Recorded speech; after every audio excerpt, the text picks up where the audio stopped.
Tyrel Ventura is our guest. I want to get into his dad, who filed his lawsuit against the TSA groping of him and the violation of the American Disabilities Act because they're discriminating against him because of his titanium hip.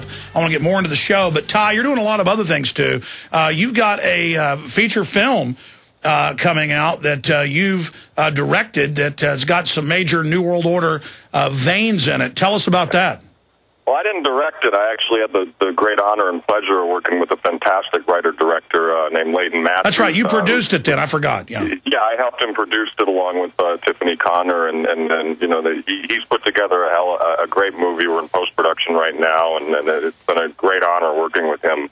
And he's a fellow Texan. You know, comes from East Texas, and we were able to, you know, get some good visuals out there, and then shoot a lot back here in L.A. And it's coming together really nicely. So that's kind of what I've been doing in my off season when not working on conspiracy theory. And like I said, it was a great honor working with him and watching him create a hell of a movie. Are we able to talk about the name of the film, or? Yeah, it's called The Wanderers, and you know, it's an independent film, and we're you know, in post production right now, and then editing away, and then you know, having a lot of fun, and it's really coming together nicely. I can't wait for everyone to see it, and we have some great stuff in it. We were able to get you know, some really good. We have a great character in it who's you know, fantastic. Runs a pirate TV broadcast and talks about New World Order and then you know, things like that. And it's a really great, dramatic, fantastic show. And I can't wait for to get out there into the world and for people to see it and you know, and for people to take notice of it. I think it'll be a great movie. So another way through fiction to wake people up. Exactly. Yeah. I mean, you know, I think it's you have to do that. You know, you can tell an entertaining story and also educate people at the same time, which is what we as filmmakers try to do, which we need a little bit more of, I think, in filmmaking right now. I think it's a little too popcorn, a little too crazy right now. We need some really good heartfelt drama that educates us and gets us to feel, and you know, that's why we go to the movies, and that's why I love this business so much. Can you tell us a little bit about the plot? Yeah, it's roughly about a man who we see at the beginning of the movie, and he's you know, kind of crazed on drugs and going nuts. And the next moment you see him in the film, he wakes up in Texas and has no memory of who he is.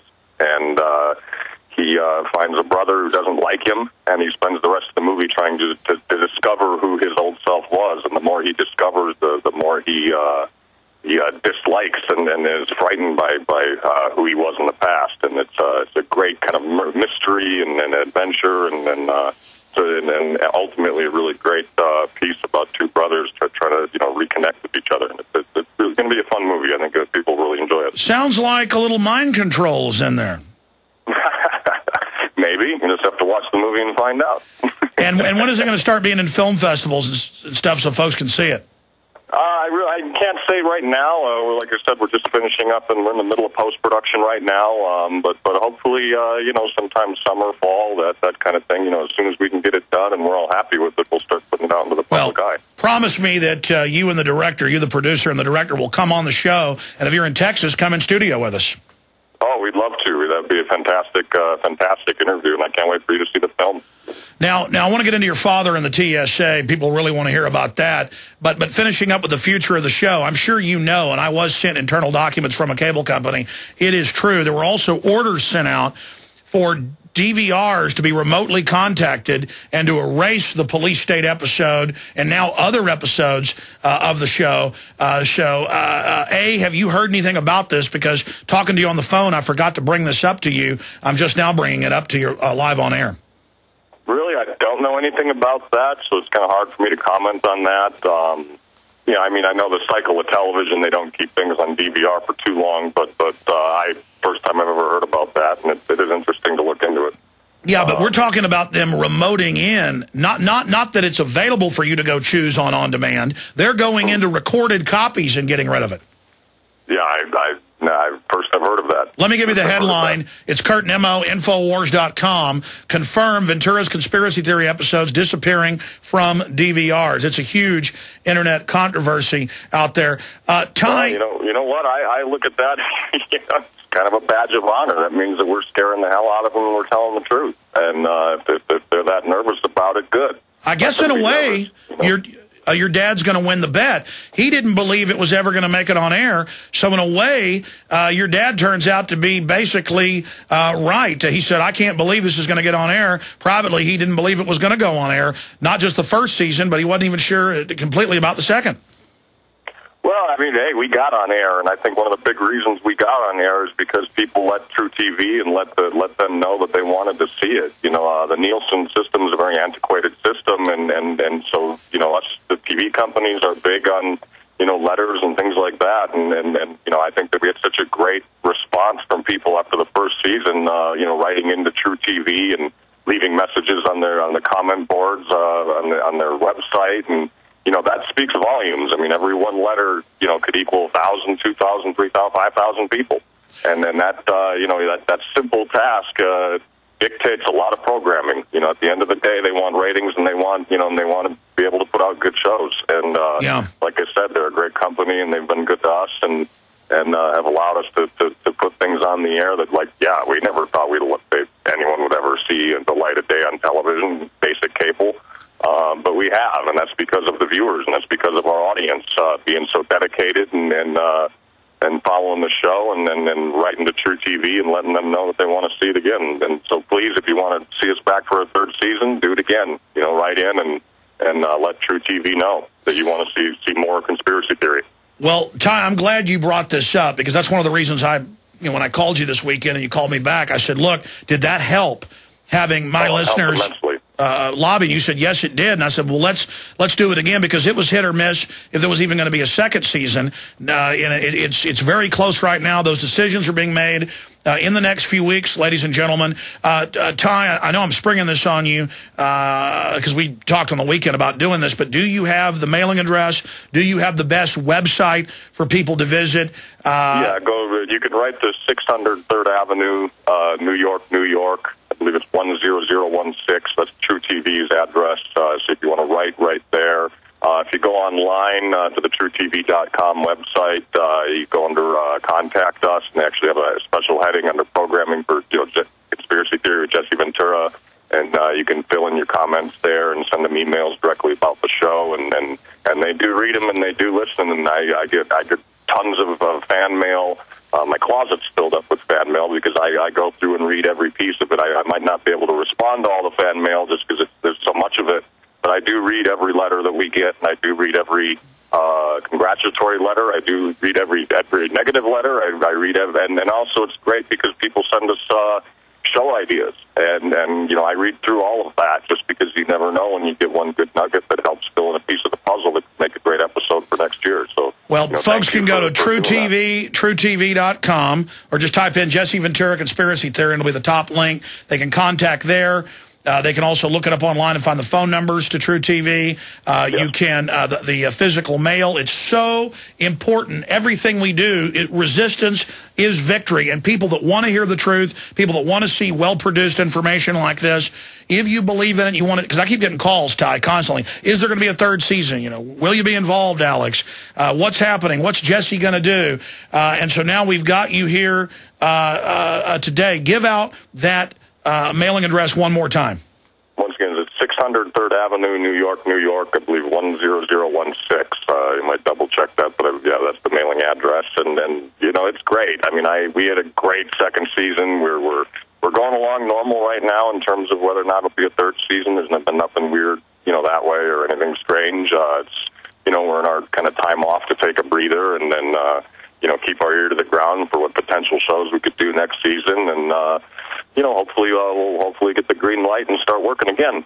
You know, but that if Jesse can fly, I don't know if we'll find that one out. And that leads me to that next question. But I need to stop before we get into your dad and the flying because we're also doing something else today. Not just writing to that address, not just going to True TV and emailing them. We're exposing the open announcement that not just public telescreens saying spy on your neighbor, but they're now going to use the FEMA takeover boxes on all broadcast TV, radio, and cable to start breaking in with Obama's video and voice on radio, telling you to basically spy on your neighbors. The key article and video that we stayed up all night producing that breaks this down: Obama launches total takeover of media system. Again, Obama launches total takeover of media system, emergency alert system, and it is so important that you get the video and all this out to everybody. And I only mentioned it for like 1 minute in the last hour, and when I've done that before, we haven't gotten the #1 Google search term. I normally need to hammer it for that to happen. Folks, right now type Obama launches takeover into Google over and over again. Obama launches takeover. And let's make that the #1 term, Obama launches takeover. That is so important to put that in the search engine. Also, Obama takeover media. We want to make that the 2nd term on Google. Obama takeover media and Obama launches takeover. Those are 2 separate search terms. Let's break through the electronic Berlin Wall. Let's expose their attempt to attack the media and the alternative media, just like we did with the TSA. It's admitted we launched that. It's admitted we've launched so many other things. You've done it. Obama launches takeover is the 1st search term. The 2nd search term is Obama takeover media. Put those in over and over again. The 3 words Obama launches takeover is 1 search term, and Obama takeover media is the 2nd 3 words you put in together. Let's do it together. Let's make it #1. It should be #1 in the next 3 hours. Ty, getting into your father now. We, again, appreciate you talking about this. I know from flying with him, he is upset. Other people are upset. It's a carnival atmosphere. He's a celebrity. People gather around. He said on my show, they grab his genitals. They go, into his, I'm not even going to say it. They're now admitting they're going into other people's pants. There's a huge revolt against this. He's filed a lawsuit, and it's got national media attention. What can you say about that? Well, I can't comment on the lawsuit because it is, it is a lawsuit and things like that. I can talk about my own experiences with it, which I have been groped and I've had to go into the microwave machine because they didn't even give me the option of being searched, before, and it's not fun at all. In fact, the good thing is the microwave machine didn't work on me because I'm too tall. So I was happy about that, which once again shows how idiotic it is. But no, I can't comment directly on the lawsuit because it is a pending lawsuit and all that. I think it speaks for itself, and hopefully we'll see what happens, and we'll see what becomes of that. But if we can. If it works out, and it's a good blow against the system to try to get them to make airlines safer without invading our rights, and it can be done. Well, Ty, as you know, and I guess we talked privately about this, so I know the inside baseball, and I've talked to your dad off air. I mean, I knew months before they were launching the suit they were, but he said, don't talk about it. When I get back, I'll talk about it. And so I guess when he gets back in April, obviously he's going to need to respond. The media tried to spin it. Oh, Ventura wants publicity. I happen to know your dad turns down most big TV interviews. He refused to talk to the international media on this. He told me when we flew, he said, I can't do this anymore. I got to get out of here. Every time he flies, to be groped and then to have The View and others make jokes about it and laugh at him and say, oh, he's a man. Why does he care if somebody grabs his genitals? I mean, I've had Ron Paul on. He's angry about it and says they've grabbed his genitals. I mean, this is about government training us to put up with anything. Exactly. They condition us to accept any kind of form of security, no matter how invasive, and condition us to throw out our Bill of Rights. Then they win, and you can't have that. I mean, if you have to make that choice. Is it a free society or is it a state-controlled police society? And and I believe this country is a free society, and you could still have security and be a free society. You just have to do it correctly. And my own personal experiences, I mean, come on, I had a friend of mine who, is a FBI agent in counterterrorism, and he has a conceal and carry permit, and he's walking through, and he shows them the conceal and carry stuff and says, I'm an FBI agent, it's okay, and so they let him go through, and then his bag goes through, and he has a small Swiss Army knife on his keychain in his bag. When it goes through the X-ray, and they say, I'm sorry, sir, you can't have that Swiss Army knife, and he's kind of looking at them like, but I'm carrying a gun. I mean, it's just ludicrous what the things that they've set up, and it's the appearance of security, and it's a conditioning to get us